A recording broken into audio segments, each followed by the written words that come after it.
नमस्कार, मंडी.com में आपका स्वागत है। मैं हूं भुवन भास्कर।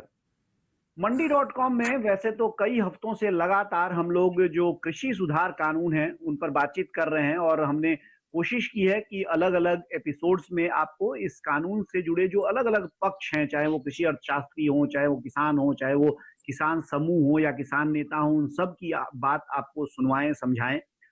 लेकिन आज इस एपिसोड में हमारी जो कोशिश है वो उससे एक कदम थोड़ा और आगे जाने की है।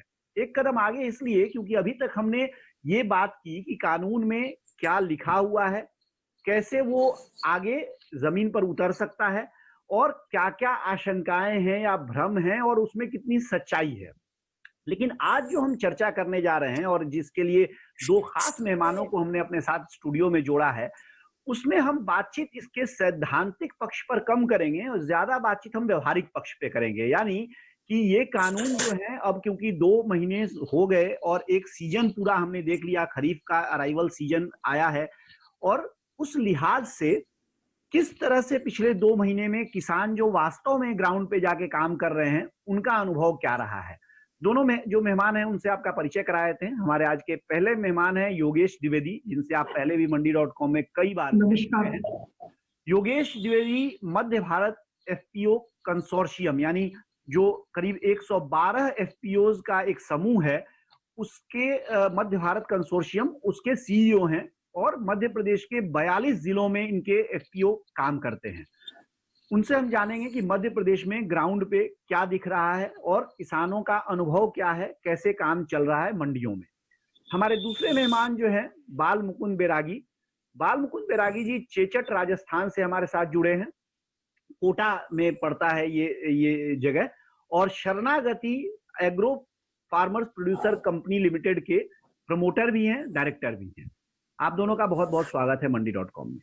नमस्कार। बातचीत की शुरुआत हम करते हैं योगेश जी आपके साथ, क्योंकि आपसे पहले भी हमने इस कानून पर काफी चर्चा की है और इससे क्या उम्मीदें हैं, क्या आशंकाएं हैं, उस पर बात की है। तो अब मैं आपसे ये समझना चाहूंगा कि जो मध्य प्रदेश में पिछले 1.5-2 महीने में 42 जिलों के किसानों के साथ आप काम कर रहे हैं, वहां की मंडियां आपने करीब सैकड़ों मंडियां आप देख रहे हैं, तो वहां पे किस तरह से कामकाज चल रहा है इस कानून के आने के बाद और किसान किस तरह से काम कर रहे हैं, क्या उनके मन में कोई आशंका है, कोई भ्रम है, किस तरह से चीजें जमीन पर दिख रही हैं? जी सभी को नमस्कार। साथियों, मैं इस चैनल के माध्यम से आपको बताना चाहूंगा कि हमारा जो मध्य भारत कंसोर्शियम है, हम लोग मध्य प्रदेश के 42 जिलों में कार्य कर रहे हैं और हम लोग मंडी के बाहर और मंडी के अंदर दोनों तरह का हम लोग कार्य हम लोग करते हैं, क्योंकि कई सारे हमारे ऐसे किसान चाहे ऐसे हमारे एफपीओज हैं जो कि जहाँ की ज्यादातर किसान मंडी से भी जुड़े हुए हैं। तो मंडी एक बार वो जरूर जाते हैं अपना प्राइस को वहां पे देखने के लिए कि प्राइस कितना वहां उनको मिल रहा है, और वो बाद में भले आकर के हमारे यहाँ भी वहां से कैंसिल करा के और हमारे से केंद्र में भी जो उनके किसानों के केंद्र है वहां पे आके माल तुलाते हैं। तो मैं इस बात को जो मुख्य बात ये है कि मैं ये बताना चाहूंगा कि नए कानून आने के बाद जो शंका जो व्यक्त की जा रही है और जिसको लेकर के कई जगह आंदोलन चल रहे हैं कि कानून आने के बाद मंडियां बंद हो जाएंगी और किसान जो है वो किसी के ऊपर डिपेंडेंट हो जाएंगे, किसी बड़े बड़े व्यापारियों से या बड़े बड़े जो पूंजी पर, ऐसा कुछ नहीं है। जमीनी स्तर पे मैं आपको बताऊं कि जो मंडियां मध्य प्रदेश में जो मंडियां जो क्षेत्र, जैसे मैंने हमारा मध्य प्रदेश में जो हमारा केंद्र जो है कहना चाहिए कि मध्य मध्य प्रदेश एवं जो हमारा पश्चिम मध्य प्रदेश जिसको मालवांचल हम लोग बोलते हैं, ये पूरा जो मंडियों का यहाँ पे जो जाल है वो काफी मजबूत है। मंडियों की प्रेजेंस जो है काफी मजबूत है और यहाँ ज्यादातर किसान जो बड़े किसान है, मध्यम किसान, वो मंडी जाते हैं और वो यथावत पहले से जैसा ही मंडी जा रहे, बल्कि उनकी संख्या में और ज्यादा बढ़ोतरी हो रही है और ज्यादा आ रहे हैं, क्योंकि वो जो था कि मंडी बंद होने का ऐसा लोग अफवाह उड़ा रहे थे, यद्यपि हम लोग पूरा उनको हमें चूंकि मालूम था कि ऐसा कुछ होने वाला नहीं है और वो मंडियां वैसे ही चल रही जैसे चल रही थी। इसके अलावा जो महत्वपूर्ण जो दूसरी बात हो रही है कि राज्य शासन ने अभी यहाँ पे जो मंडी का जो शुल्क था वो 1.7% था, उसको घटा के उन्होंने केवल 0.7% कर दिया, मतलब 1% घटा दिया। इससे क्या हो रहा है कि ऐसे व्यापारी जो मंडी जाने में हिचकते थे, जो मंडी जाने में शुल्क के कारण, जब कुछ ज्यादा शुल्क होगा तो कोई भी व्यापारी उससे बचना चाहता है क्योंकि उसको लगता है हमें घाटा हो वो, लेकिन अब शुल्क इतना कम हो गया, इतना कम्पिटिटिव हो गया है कि हर तरह का व्यापारी मंडी जाए, यहाँ तक कि किसान उत्पादक संगठनों को भी मंडी जाना पड़ रहा है, क्योंकि मंडी का शुल्क कोई ज्यादा है नहीं और जो हमारे किसान आते हैं कि एक प्राइस एक्सप्लोरेशन वहाँ पे जो मूल्य का जो खोज है, वो निर्धारण है, वो काफी एक कन्विंसिंग होता है तो किसान को। तो ये जो पूरी व्यवस्था है जो मंडी की, ये जो आशंकाएं हैं, ये पूरी तरह से निराधार साबित हुई। हमारे यहाँ भी कुछ मंडी कर्मचारियों ने हड़ताल किया था, कुछ व्यापारियों ने भी बीच में हल्ला किया, उन्होंने रखा था, लेकिन जब उनसे संवाद हुआ, उनको जब प्रस्तुति बताई गई, और मैं गवाह हूं, मैं अभी कम से कम 20 मंडी अभी पिछले एक सप्ताह 10 दिन 15 दिन में मैं घूम रहा हूं, कहीं भी ऐसी स्थिति नहीं आई कि मंडी कोई बंद हो रही हो या कोई मंडी में किसानों की कोई आने में कोई कमी हो रही है। जी जी, ये बहुत कमाल की बात आपने कही है कि करीब 1.7% जो मध्य प्रदेश में मंडी शुल्क था, उसके कारण कई किसान या किसान उत्पादक संगठन मंडी में आना नहीं चाह रहे थे। कमाल की बात इसलिए है क्योंकि पंजाब में 8.5% है ये मंडी शुल्क, और किसान अगर वो जो बताया जा रहा है कि किसानों का आंदोलन है, तो जो जितने किसान हैं वो ये चाह रहे हैं कि 8.5% का शुल्क बना रहे, बाकी उसको खत्म करने के लिए या कम करने के लिए मजबूर करने वाली कोई परिस्थिति है वो खत्म कर दी जाए। क्योंकि मध्य प्रदेश में, जैसा आपने योगेश जी बताया, कि सरकार ने मंडियों को प्रतिस्पर्धी बनाए रखने के लिए 1% कम कर दिया। यानी यही तरीका है कि जब बाजार में प्रतिस्पर्धा होगा तो आखिरकार किसानों को फायदा होगा, और यही माना जा रहा है। लेकिन ये एक, इसीलिए मैंने कहा कि कमाल की बात है कि पंजाब में 8.5% मंडी शुल्क बनाए रखने के लिए किसान संघर्ष कर रहे हैं। बाल मुकुंद बैरागी जी, चेचट में आप जहां पर हैं, आपके पास कोटा मंडी है और बहुत बड़ी मंडी है कोटा। तो कोटा मंडी के संदर्भ में आपके एफपीसी का क्या अनुभव रहा है? मंडी में आप जब जाते हैं या आपके जो साथी किसान जाते हैं, तो वहां क्या माहौल है?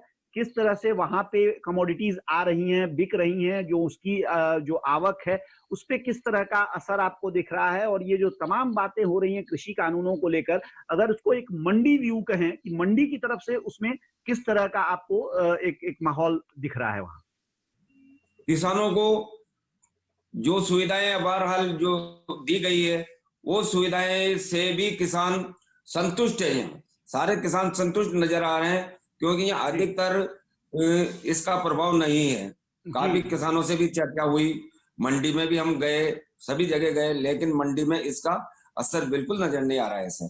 जी, यानी कुल मिलाकर जो बातें मीडिया से ऐसा लग रहा है कि किसानों में बहुत डर है, भ्रम है, वैसा कुछ आपको जमीन पर नहीं दिख रहा है। बिल्कुल डर नजर नहीं आ रहा है सर सभी किसानों को, क्योंकि लगभग सारे गांव से किसान भी आ रहे हैं, अपने एपीसी से भी आ रहे हैं सर। ये चर्चा हम जारी रखेंगे, लेकिन फिलहाल वक्त है एक छोटे से ब्रेक का। ब्रेक से लौटने के बाद और कई सारे इस पूरे विषय से जुड़े हुए सवाल हैं, जिनका जवाब हम योगेश जी से और बैरागी जी से लेंगे।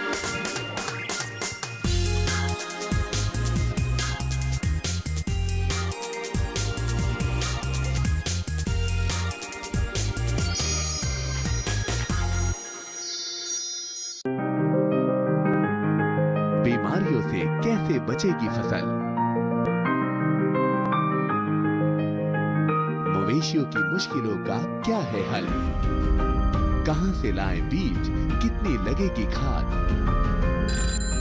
किसानों के हर फोन का विशेषज्ञ देंगे जवाब। देखिए हेलो किसान लाइव, सोमवार से शुक्रवार शाम 6 बजे।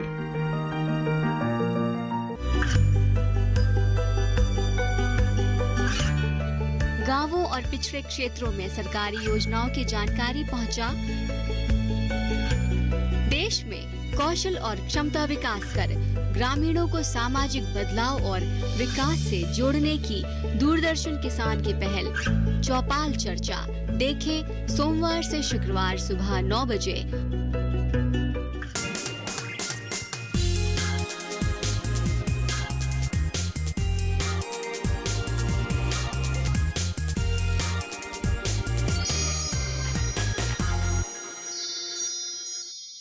एक बार फिर स्वागत है आपका मंडी.com में। हम बात कर रहे हैं कृषि सुधार कानूनों के बाद देश में वास्तव में जमीन पर मंडियों में किसानों में क्या स्थिति है, ये जानने समझने के लिए योगेश जी वापस मैं आपके पास आता हूं एक सवाल लेकर कि आपने बताया कि मंडियों में सब काम ठीक चल रहा है, मंडियों में किसान जा रहे हैं, और क्योंकि मध्य प्रदेश सरकार ने शुल्क में कटौती कर दी है तो और ज्यादा किसानों की रुचि उसमें बढ़ी है।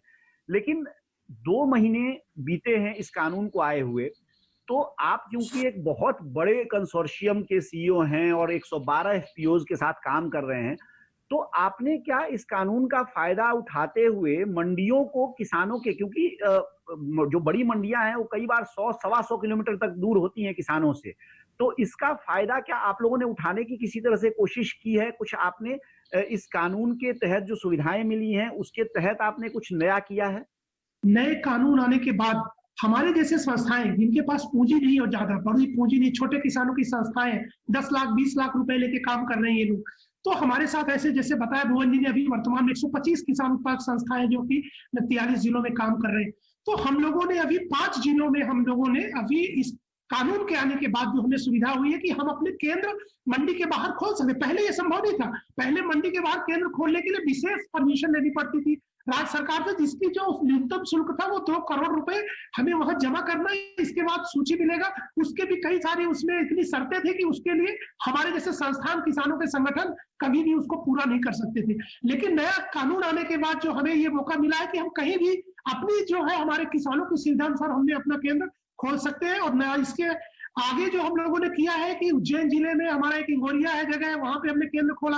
आगर जिला जो नया जिला है वहां पे हमने केंद्र खोला।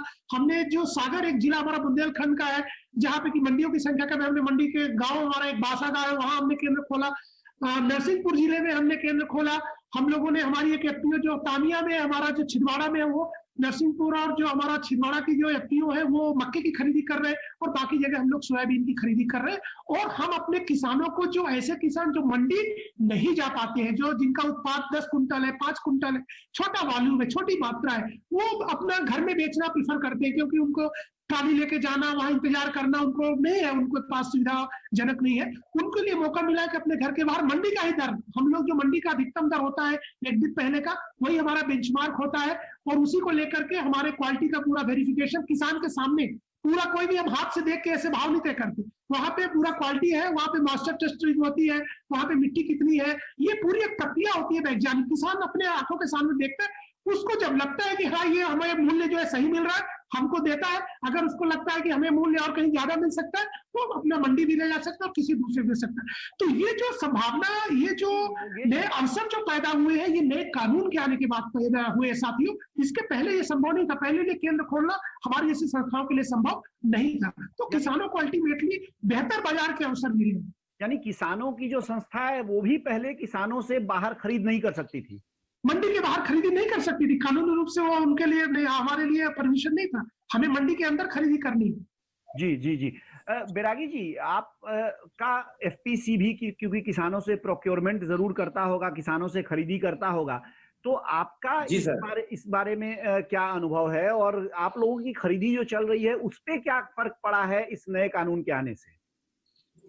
सर, नए कानून आने के बाद तो ये फर्क पड़ा है कि किसान का माल हम गांव से ही खरीद देते हैं, या एफएससी भी अगर लाते हैं वो तो एफएससी पे भी ला करके हम उनको माल ले लेते हैं। बहुत सारे ऐसे किसान हैं जिसके पास साधन नहीं है, तो वहां जाकर के भी एफपीओ का व्यक्ति जाता है, माल देता है और उनका माल वहां से ही वो कॉन्टेक्ट कर लेते हैं और अपने गोदाम तक पहुंचा देता है। पहले ऐसा नहीं था सर, क्योंकि हम गाँव जाकर के वो माल नहीं कर सकते थे और अगर खरीदते थे तो उसका लाइसेंस नहीं मिलता था, तो उसके लिए काफी डिमांड राशि जमा करनी पड़ती थी सर। जी, आपके कहने का मतलब है कि आप एफपीसी हैं, किसानों के संगठन है, फिर भी आपको अगर किसान से मंडी के बाहर आप अगर खरीदते थे तो आपको पहले मंडी में लाइसेंस लेना होता था, मंडी शुल्क जमा करना होता था। जी सर, जी सर, जी। योगेश जी, मंडी में शुल्क जमा करना पड़ता था। योगेश जी, ये तो बात समझ में आ गई कि ये एक सुविधा किसानों को मिल गई कि वो किसान के जो सदस्य आपके एफपीओ के सदस्य हैं उनसे आपने बाहर खरीद कर ली, आपको स्वतंत्रता मिल गई। लेकिन ये तो एक पक्ष हुआ उस कानून का। कानून का दूसरा पक्ष जो है कि आप उसको बेहतर भाव में कहीं भी सीधे जो एंड यूजर है, प्रोसेसर है, मिलर है, उसको बेच सकते हैं, जिसके कारण कि जो बीच का एक बीच की कड़ी जो हटती है उससे आपको बेहतर भाव मिलता है। क्या इसके लिहाज से भी कुछ प्रयोग आपने किए हैं, कुछ कोशिश आपने की है तो क्या नतीजा है उसका? देखिए, ये बिल्कुल सही है कि जब भी जो ट्रांजैक्शन बोलते हैं जिसको, जब भी कोई भी उत्पाद अगर वो कई जगह पे जाता है, जैसे किसान मंडी लाता है तो उसका ट्रांसपोर्टेशन और उसका लेबर होता है, बोरी में पैक करता है, फिर मंडी में वापस खुलता है, फिर दोबारा, तो तब कुल मिला के ये जो खर्चे वो बढ़ते जाते हैं और अल्टीमेटली जैसा कि हमें सबको मालूम होना चाहिए, कोई भी जो खरीदार है वो भुगतान अल्टीमेटली करता नहीं, क्योंकि वो तो किसी को बेचेगा, उसका एक दर जो है, तो उसमें जब प्रॉफिट होगा तभी वो खरीदेगा। तो कुल मिला के किसान के भाव से कटौती होती है।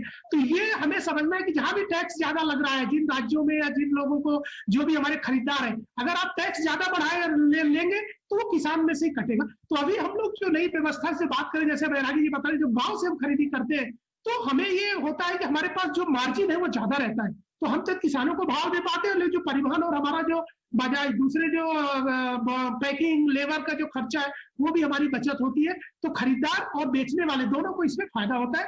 और इसमें जो दूसरी बड़ी बात है कि जैसे अभी हम लोगों ने मध्य भारत, हम लोग मध्य प्रदेश में काफी बड़ा, हमने लगभग अभी 400 टन सोयाबीन हमने एनसीडीएक्स प्लेटफॉर्म के माध्यम से बेचा है। और हमने दूसरा जो फसल हमारी आने वाली है, जैसे चने की मैं आपसे बात करूं, तो उसमें क्या किया हम लोगों ने कि अभी हमें, क्योंकि इस बार फसल सोयाबीन चने का काफी अच्छा है, पानी भी अभी बीच में जो बरस रहा है, इससे भी फसल रबी की काफी अच्छी है और काफी उत्पादन आने की संभावना है। अब ज्यादा उत्पादन होगा तो स्वाभाविक रूप से प्राइस नॉर्मली डाउन होता है, एक ऐसा जो ट्रेंड होता है कि ज्यादा अगर सप्लाई होगी तो प्राइस डाउन होता है। हम लोगों ने क्या किया कि पुट ऑप्शन जो एनसीडीएस के माध्यम से अभी आया है, उसमें एक सबसे बड़ी महत्वपूर्ण बात है कि एफपीओ के लिए उन्होंने जो प्रीमियम लगता है उस पर उन्होंने छूट दे दिया है। तो हमने अभी 80 टन चना जो है हमने अपना 4850 में हमने, और 4850 में हमने उसमें पुट ऑप्शन में डाल दिया। पुट ऑप्शन में क्या फायदा हुआ कि हमारा प्राइस जो है वो श्योर हो गया कि हमको 4850 अगर 4500 भी अप्रैल महीने में भाव हो जाएगा चने का, लेकिन हमको 4800 मिलेगा। और ज्यादा भी अगर रेट अगर ज्यादा बढ़ता है तो भी हम स्वतंत्र रहते हैं कि हम नहीं बेचेंगे उसमें। एक बेहद रोचक बात कही है, क्योंकि चना तो अभी बुआई का समय है और अभी से आप कह रहे हैं कि आपने 4850 का रेट अपना फिक्स कर लिया है। तो ये कैसे हुआ है? हमारे दूसरे किसान जो उत्पादक संगठन है या किसान दर्शक हैं, मैं उनके लिए आपसे ये भी समझना चाहूंगा कि ये कैसे आपने किया है, लेकिन इस छोटे से ब्रेक के बाद।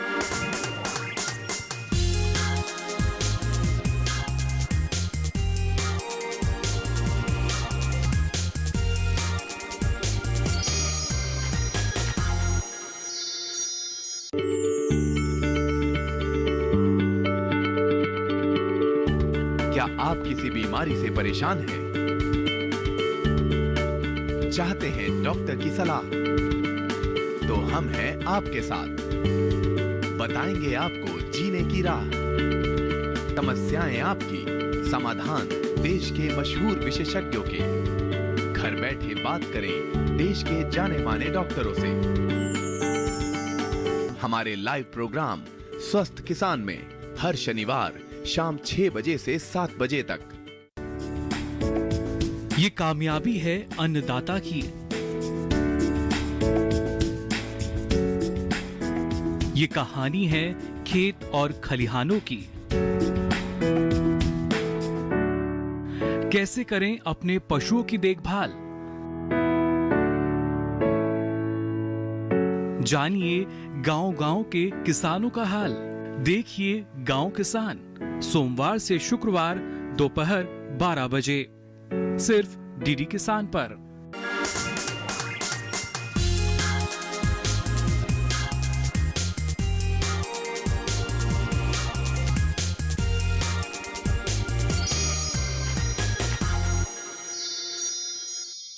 एक बार फिर स्वागत है आपका मंडी.com में। हम बात कर रहे हैं कृषि सुधार कानूनों से जो किसानों को फायदे हुए हैं या नुकसान हुए हैं, उनकी किस तरह से जमीन पर किसान उसको देख रहा है, किस तरह से जमीन पर किसान उसका अनुभव कर रहा है, और मंडियों में जो एक तरह से कहा जाए तो एक सारे जो विवाद देश में चल रहा है उसके केंद्र में कहीं मंडियां हैं, मंडी सिस्टम है, तो मंडियों पर इसका क्या असर है उसके बारे में हमने पीछे के 2 जो सेगमेंट थे उसमें बहुत विस्तार से योगेश द्विवेदी और बाल मुकुंद बैरागी जो हमारे आज के मेहमान हैं उन दोनों से इस पर बातचीत की। इस चर्चा को हम आगे बढ़ाते हैं। योगेश जी, आपने पुट ऑप्शन की बात बताई, आपने 2-3 चीजें बताई, समय हमारे पास कम है तो इसलिए मैं उनको संक्षेप में बोलता हूं और थोड़ा सा आपसे मैं उस पर विस्तार का अनुरोध करूंगा। आपने एक तो ये कहा कि आपने बुआई के समय ही चने का भाव अपना तय कर लिया है 4850 का, ये कैसे हुआ है ये थोड़ा समझाइए। दूसरा, आपने कहा कि जो खर्च है इसका प्रीमियम वो भी आपके एफपीसी को नहीं देना पड़ा है और एक्सचेंज की ओर से दे दिया गया है। तो ये 2 चीजें हैं, थोड़ा संक्षेप में मैं चाहूंगा कि लेकिन आप समझाइए कि ये क्या है पुट ऑप्शन और कैसे आपने बिना प्रीमियम का खर्च किए अपना भाव तय कर लिया है। साथियों, इस बारे में बताना चाहूंगा कि भारत सरकार जो है, सेबी आपने नाम सुना होगा, जो कि बेसिकली कंट्रोलर एक तरह का है, जो आर्थिक इस तरह के लेन देन होते हैं उसमें कार्य करते हैं। और वो जो संस्था है, और एनसीडीएक्स एक प्लेटफॉर्म है, जैसा कि हमारे ज्यादातर साथी जानते हैं कि हम लोग एक वर्चुअल मार्केट प्लेटफॉर्म है जो कि हमें बड़े बायर से जोड़ने में हमें मदद करता है, मतलब हमारे उत्पाद को हम बेहतर बड़े बाजार में बड़े जो है बायर के साथ बेच सके, उसके लिए फैसिलिटेट करता है जो एनसीडीएक्स प्लेटफॉर्म है। और उस प्लेटफॉर्म को यूज करते हुए हम लोगों ने दो तरह का, एक तो अभी वर्तमान में भी हम लोग जो सोयाबीन की ट्रेडिंग कर रहे हैं उसमें हमने करीब 450 टन सोयाबीन अभी हमने बेचा है। इसमें सबसे महत्वपूर्ण बात यह है कि अभी जो सेबी के माध्यम से एनसीडीएक्स हमें जो इस प्लेटफॉर्म में काम जब हम करेंगे तो इसका जो प्रीमियम होता है, जो कुछ खर्चे होते हैं, वो हमें एक इंसेंटिव के रूप में, ताकि ज्यादा से ज्यादा किसान और ज्यादा छोटे किसान इसका फायदा ले, तो सरकार ने इसके लिए इसको ध्यान में रखते हैं, क्योंकि प्रीमियम देने की हमारी अभी कैपेसिटी नहीं है, तो उन्होंने एक इंसेंटिव दिया है ताकि हम लोग इसको समझें और इसमें आगे आए। बैरागी जी, आपका क्या अनुभव रहा है, क्योंकि अब हम लोग वायदा पर बात कर रहे हैं और वायदा कारोबार पर बात कर रहे हैं, खासतौर से पुट ऑप्शन, जो एक तरह से ऑप्शन फैमिलियराइजेशन स्कीम के नाम से जो ये एक स्कीम चल रही है उसके बारे में, तो शरणागति एफपीसी ने भी इसका फायदा उठाया है, इसको इस्तेमाल किया है सरसों के लिए। आपका क्या अनुभव रहा है और आपने किस तरह से इसका उपयोग किया है? सर, सबसे पहले तो किसानों का ये फायदा रहा कि पहले वो अपना भाव फिक्स नहीं कर पाते थे, और फिक्स कर पाते थे तो उनको ऐसी जानकारी नहीं थी, तो पहले एनसीडीएक्स के माध्यम से उनको ये सारी चीजें की जानकारी मिली। और इस वर्ष तो ऐसा प्लेटफॉर्म मिला उनको को उनका भाव बिल्कुल फिक्स रेट पे हो चुका, क्योंकि 5,000 या जो भी रेट तय हुई उस रेट में वो किसान अपना माल दे सकते हैं, जिसका प्रीमियम भी एनसीडीएक्स ने भुगतान किया होगा या राज्य सरकार ने किया होगा, ये तो एनसीडीएक्स ही जानते हैं। लेकिन किसानों को पूरा मूल्य 5,000 का है तो 5,000 ही मिलेंगे जो उनके ने तय किया। कुल मिलाकर आप जो कह रहे हैं, सरसों में बिल्कुल सर, आपके एफपीसी ने 5,000 के रेट पर अभी से, यानी सरसों की बुआई हो रही है, हाँ, अभी से बुआई से खरीद ली सर। जी, सरसों की कटाई जो होगी, हार्वेस्टिंग जो होगा अप्रैल में होगी, लेकिन 5,000 का भाव अभी से आपने पुट ऑप्शन के जरिए लॉक कर लिया है। जो खास बात वो ये है कि अभी जो स्कीम है उस स्कीम में आपको इसका खर्च भी आपके एफपीसी को नहीं करना पड़ा है, तो ये एक महत्वपूर्ण बात है। और जो भी किसान उत्पादक संगठन है वो इस तरह की स्कीम अगर भारत सरकार कुछ लेके आ रही है तो ये समझने की बात है कि क्या जबरदस्त कहा जाए तो ये स्कीम हो सकती है कि आपने जब बुआई की है उसी समय आपको इसके भाव को तय करने का मौका मिल जा रहा है। आप एक तरह से तो एमएसपी अगर आपको मिलता भी है तो उसके लिए एक लंबा इंतजार करना होता है, लंबा उसके लिए एक प्रक्रिया होती है। आप जाते हैं, अपना फसल अपनी लेकर जाते हैं मंडियों में या जहां भी उसकी खरीदी हो रही है, कई बार तो 30-30, 40-40 दिन का वेटिंग पीरियड होता है, उन सब के बाद आपको मिलता है। लेकिन यहाँ आप पहले ही उसको लॉक कर लेते हैं, जो कि आप आराम से ऑनलाइन ट्रांजैक्शन से ही वो पूरा पैसा आपको मिल जाता है। ऐसा योगेश द्विवेदी और बाल मुकुंद बैरागी ये दोनों बता रहे हैं। आप दोनों का बहुत बहुत शुक्रिया हमारे साथ आज कार्यक्रम में शामिल होने के लिए और ये तमाम बातें हमारे दर्शकों से साझा करने के लिए। नमस्कार जी, तो ये थे हमारे दोनों मेहमान आज के, जो बता रहे थे हमें इस पूरे कृषि सुधार कानून के कारण किस तरह का असर वास्तव में जमीन पर दिख रहा है। दिल्ली के सिंघू बॉर्डर, टिकरी बॉर्डर और चिल्ला और नोएडा की सीमा से अगर दूर निकल के गांव के जो देश के गांव हैं वहां से देखें तो वहां का क्या अनुभव है वो आज हमने मंडी.com में जाना। लेकिन फिलहाल मंडी.com से अब मुझे दीजिए इजाजत। बने रहिए हमारे साथ, देखते रहिए डीडी किसान, क्योंकि डीडी किसान पर कार्यक्रमों और खबरों का सिलसिला जारी। आपकी राय हमारे लिए बहुत महत्वपूर्ण है। आप हमारे टोल फ्री नंबर पर कॉल कर सकते हैं और अपनी राय दे सकते हैं। साथ ही आप ईमेल के जरिए भी हमें अपनी राय दे सकते हैं। हमारा ईमेल पता है ncdexmandi@gmail.com।